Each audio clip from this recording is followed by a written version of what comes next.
year simply because they have the best defense in football. And you know what? This team is really, really, really tough to beat when they got everything rolling on all cylinders on the defensive side. Myles Garrett is playing not just defensive player of the year well, he's playing MVP well because the guy is really that he's really that good, Jeff. I watch him every single week.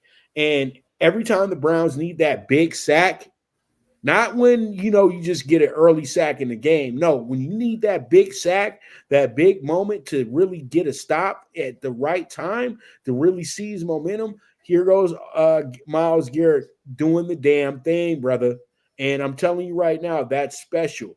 This guy right now, if you don't think he's a Hall of Famer, you don't know nothing about ball. This guy is absolutely probably going to go down as the best Cleveland Brown of all time, not named Jim Brown, in my opinion. And I thought nobody was ever going to replace Bernie from that side, but no, this guy right here is special. He's leading the Browns into a new type of era of Browns football as well too. And the Browns don't need to worry about the quarterback. The Browns just need to keep playing this great defense, and the quarterback just needs to manage. You're in the same situation as the San Francisco 49ers. Just don't mess it up. That's all you got to do. Just don't mess it up. And I feel like this week DTR actually has his best game compared to these first two games that he had, because first, he's going to be on the road. Second, he's not going against the top three defense, which were the both Baltimore and Pittsburgh teams. And also, it's not a division game. This is against a team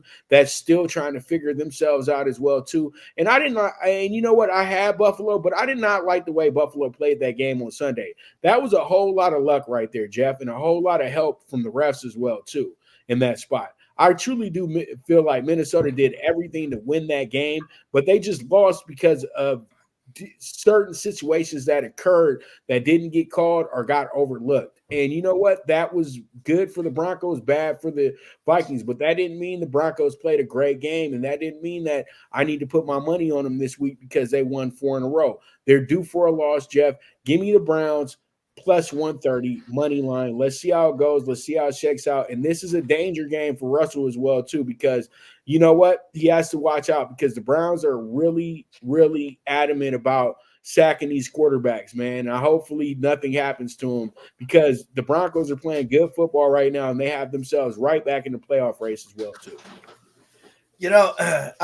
The last piece of our action parlay on Sunday, we had the Bills -8. We had them with the money line. We had the Montreal Alouettes plus 8.5, plus 330 on the money line in the CFL Grey Cup and came in.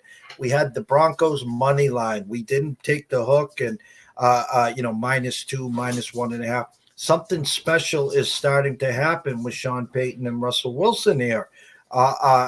Settling for 4 and 5 field goals in the red zone. Might win this week, but most games it won't. The reemergence of Javonte Williams. Cortland Sutton, the number 1 wide receiver, not Jerry Jeudy over there. Russell not throwing the ball and turning it over. This is going to be a classic first 1 to 20 wins. I'm going to follow the lead that Vegas has given me on this game. I had the Broncos as a big favorite here. Now, obviously, it's 2.5 with a 35.5. I think the Broncos defense, who has been playing great of late, not to the level, obviously, of the old Denver Crush or obviously the Cleveland Browns, but I think they have enough to keep it competitive. I think they'll be able to neutralize DTR.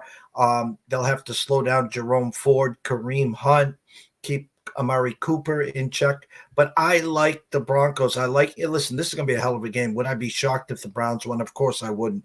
But I think that Russ and Peyton win the turnover battle, and a hard-fought 2013 win here, Pops.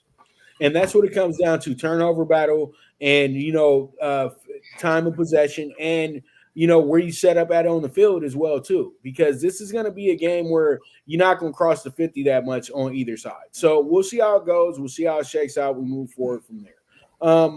Chiefs, Raiders. And you know what? This game always brings out the kind of angry pop here. You know what